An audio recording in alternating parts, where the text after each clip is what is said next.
Hello, everyone, and welcome back to Ratchet and Clank Rift Apart. So, we need to find a way to go after our doppelganger, quote unquote. So, nope, no, we can't go this way. Whoops. You need some kind of new gadget to do wall jumping, huh? Yeah. That's cool. Or wall running in this instance, but we will get to it. Wall running is always better. That is some Yes. nice looking vegetation on the walls, huh? I want a PS5 but so it- bad so I can play this. Yeah, but if you bump into it, it doesn't bounce realistically. Worst game ever, 0 out of 10. I am actually more interested in the story now that I know that like we're doing like stuff before the future games, because not a fan of the plot twists in the future games for the most part.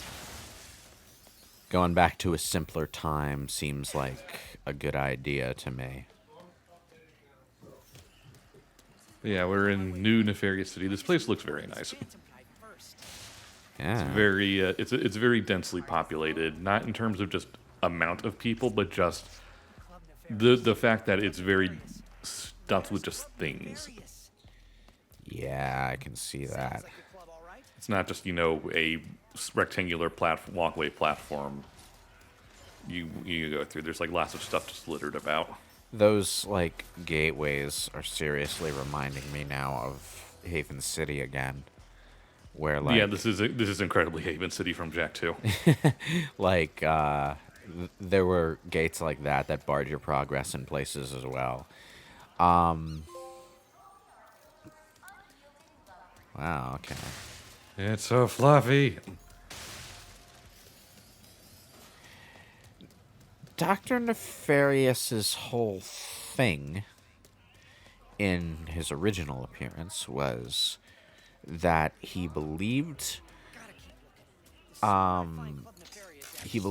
robots were being oppressed or some shit, and he wanted to make a world where the robots ruled and organic life forms were subjugated. So is that what he's done here, or did they just forget that whole thing again? Sort of. He has like these kind of goo people in like robotic suits to be his minions, sort of things. Huh. At least as far as Emperor Nefarious goes, it's obviously not Doctor Nefarious's stuff. Well, if it's a different dimension, it's a different guy. Well, Yeah. I ask because, like, in Dr. Nefarious's other appearances, the story tends to forget that that was his original motivation. Like, he's just sort of evil for evil's sake, and it's not like he was sympathetic at all in 3, but at least he had a specific stated goal. Well, I mean, his stated goal after 3 is basically get back at Ratchet for stopping him the first time. Yeah, but like he doesn't even mention what he was trying to do when Ratchet stopped him. This is a fun looking level. The cool thing about the whole Rift thing is that like they can just have nonsense platforming areas like this. They don't necessarily have to make everything fit in with a planet. Yeah, speaking of taking fun away from Mario. Also, we got the emote helmet. Oh, those things, that was cute in the intro cutscene with like the little robot And, emoji heads. And now we can wear it whenever we want. It's Damage from so- nefarious enemies. I'm assuming that means that there's different types of enemies in different dimensions and shit. Generally speaking, yes, you do not have to actually wear them to get the perks, though. Oh, that's good because like one of the problems that I have with And you can give them colors. One of the problems I have with a lot of Ratchet games is that you get armor upgrades and you're forever stuck with their dumbass looks, even though, like, that's one of the things I hate about the remake is that you're wearing, like, you look cool. You look like this at the beginning. I like Ratchet's base design. It's got a nice color scheme. It unifies nice, and then you get the Space Ranger armor in the Ratchet remake, and you have to wear it for the rest of the game, even though it's this ugly blue thing. And There's no like cosmetic gear options in any of the older games. no, you get the armor upgrades, and then you have to wear them. And I don't even like the base armor in Ratchets 2 and 3. You just kind of stuck with it. I mean, I don't even like the one in Deadlocked, and some people like the one in Deadlocked. I don't understand why. I think the armor in Deadlocked is in this game. Is it? Oh, well, that's cool for Yeah, people who like it. But my point is, a number of the armor pieces you get are just references to other games. my point is, just let me play the game looking like this, please. You know. Because, like, I know that there were unlockable armor things. Like, can't you unlock a tux for him? Or am I thinking of Metal Gear? There might be a tux as a reference to Secret Agent Clank. In Ratchet 3, Clank was starring in this robot Secret Agent James Bond XP series. So he got to be Secret Agent Clank while Ratchet here was the chauffeur. It was fun. Ratchet 3's humor was all over the place, but it was fun. Is that the one with Britney Spears as a robot? Maybe? I don't know. One of them had Britney Spears but a robot, and Clank... Because I've seen, like, cutscenes in bits and pieces, but I've never played them. That sounds like something 3 would do. I never finished 3, though, because unfortunately, like, I played it at the end of my classic Ratchet binge, and that was a mistake because, like I said in a previous part, Ratchet 3's game design was kind of rushed.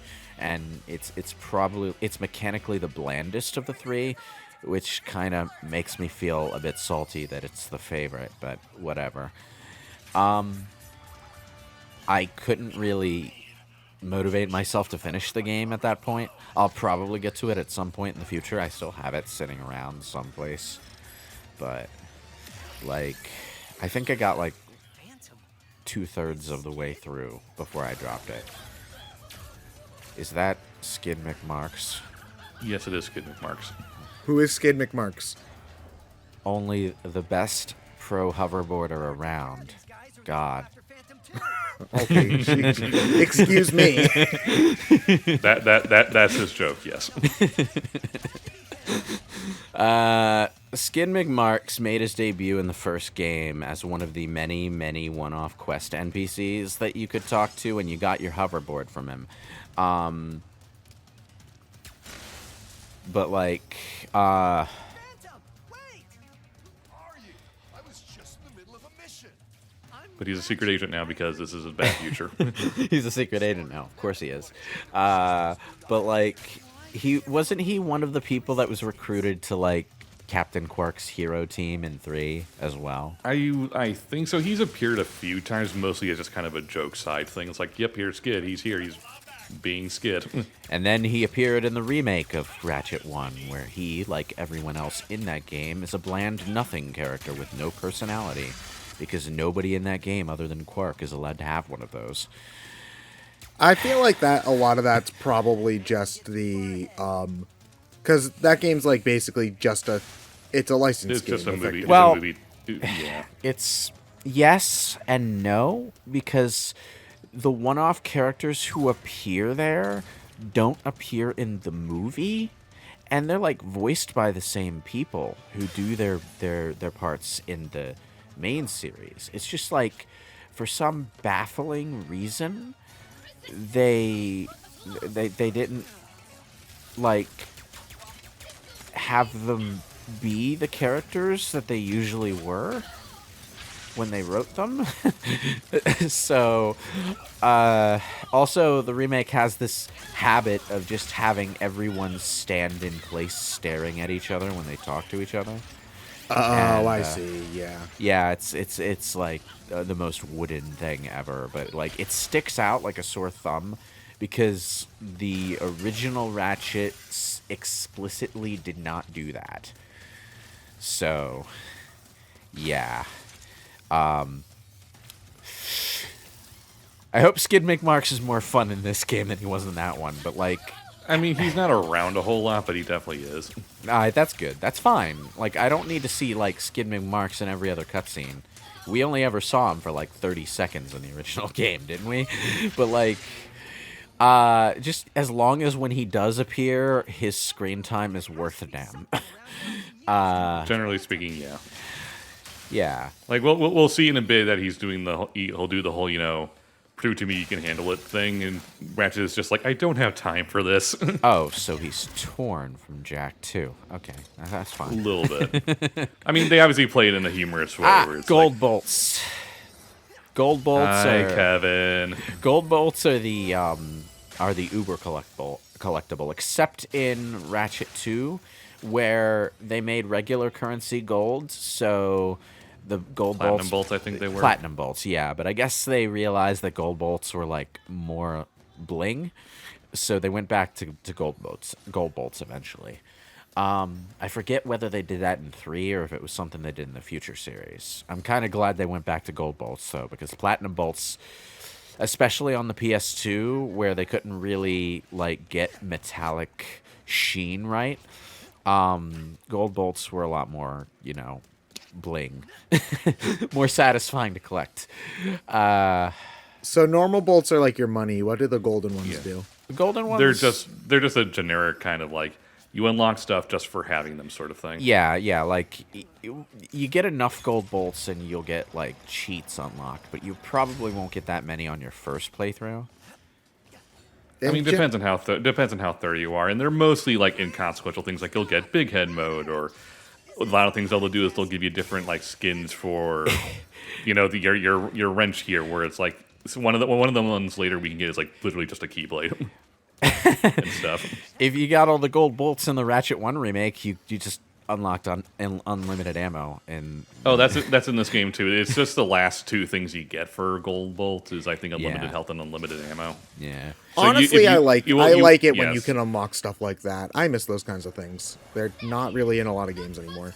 well, Yeah. Ratchet still has the Spyro mentality as far as its unlocks go. So yeah, you've got stuff like the gold bolts, but you also have skill points. Do they still have skill points? I don't think in this game. Oh, that's They might. I'm not. It's one of those things you really don't have to pay much attention to skill points. yeah, but I never really. So here's the thing. I never liked the idea of skill points, because they were such like a hidden collectible. they're you they're know? better implemented in Ratchet than they are in Spyro. I appreciated that there was at least like a list in the menu in the remakes for Spyro, so you like Well, yeah, that's knew what actually you were looked them up. doing. that's a thing that they started doing in Ratchet. Okay, well then, thank you, Ratchet. Because like, how the hell are you ever supposed to figure some of that shit out? I don't know. Well, some of it is easy enough to figure out, like just by dicking around. Like one of the skill points in Ratchet 1, I remember, is like you go up to this high point in the level and you look down and you can see the roof of a shop that you've been to in the distance, and one of the skill points is just hover down to that roof, which is something that you'll probably do just to see if you can. Stuff like that, or shoot a certain thing through a certain hole in the level that looks a bit suspicious, that kind of thing. The skill points in general for Ratchet are less obscure than the Spyro ones.